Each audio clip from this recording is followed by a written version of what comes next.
There seems to be so much written about work-life balance today.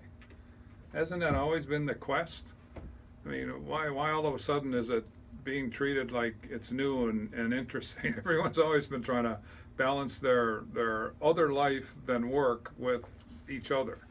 So how come? How come that there's so much written about that today?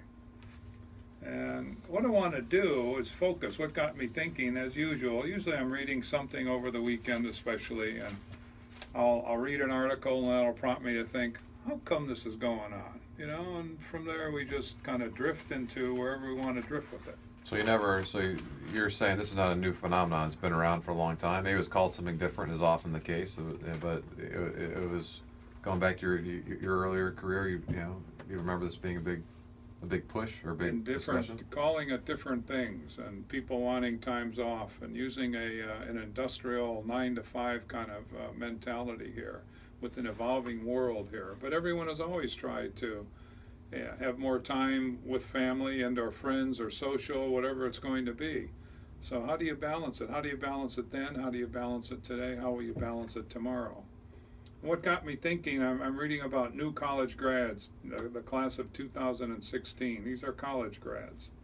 And I'm reading this as an article by Cindy Krishner Goodman. It was in the Plain Dealer here a couple of weeks ago. And what she's doing is basically talking about a new college graduate, a guy named Rashawn Williams. He looks for a broadcasting job, and I'm reading this article here a little bit. He has one major criteria. And here's a guy right out of college looking for a job. I want it to be fun and not feel like work. I want it to be something I can do with passion. Now, I'm a college graduate, and I know what it's like to be somewhere in that 21-year-old just graduating from college. And your value in the workplace with that book learning, as we say, isn't really too valuable. It's all in the if come. So here you are wanting something that you feel passionate about. How in the world, when you're just graduating from college, do you feel passionate about the subject you just took? Because more often than not, you're going to be not working in that area 10 years from after you graduate anyway.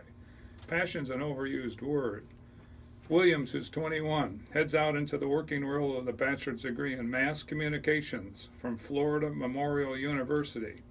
It doesn't quite sound like Harvard, but I'm going to guess, he's armed with that degree, and he's going to go slay the world in his passion.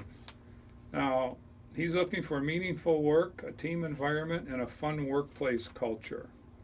They want work. He wants a workplace where people like what they do and create a positive social atmosphere. Now, who doesn't want that? Everybody wants that. Everyone's been striving for that and continues to strive for that.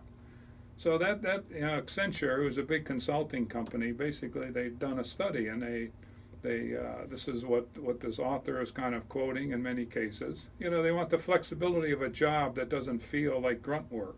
They prefer small to mid-sized companies where they believe they can make a difference and have better team experience. So all this focus on me. Now, one of the things that we being Adam and I really dislike is this focus on me. If you go to work for a company, things should be set up in that company where, first of all, the focus is on what's best for the organization. That way, you have opportunities within an organization to grow in ways that you can't even imagine at age 21. But so many people, it seems, with the writings that I've been looking at of late, so many college graduates feel a sense of entitlement. Like, here I am, I want to come into this workplace and I want to have fun. I don't want grunt work. I want to come right up to the top of I want to be in the CEO's office. Right, I want to command a lot of stuff. They have no idea what they're talking about. All right, so this is, I think what I'm hearing here, Jack, and this is a different mindset than I had too. When you come out, what you wanted, at least when I came out 20 plus years ago, you wanted an opportunity to prove yourself. All right, that was the big deal. It wasn't I want to come in and, here's my list of demands. It was, hey, I want to get my foot in the door. I remember this, trying to find a job on Wall Street, as you could probably imagine, is not the easiest thing to do. That's right. And so I went through interviewing with a bunch of different places, and it was a pretty cutthroat way to kind of get in. And you have to find ways to differentiate yourself. That's just to get in. And once you're in, you're the bottom of the shoe pond scum. I mean, you're on the bottom of the bottom, but you know that going in, and you're okay with it because you wanted the opportunity to get in. Once you had your foot in the door, then okay, the degrees were out. Didn't matter. You had a chance to now prove yourself. Pond scum on the bottom of your shoes. Yeah. I like that. I like that. Starting definitely from the bottom. Doesn't get Right. any lower than that. But we've interviewed and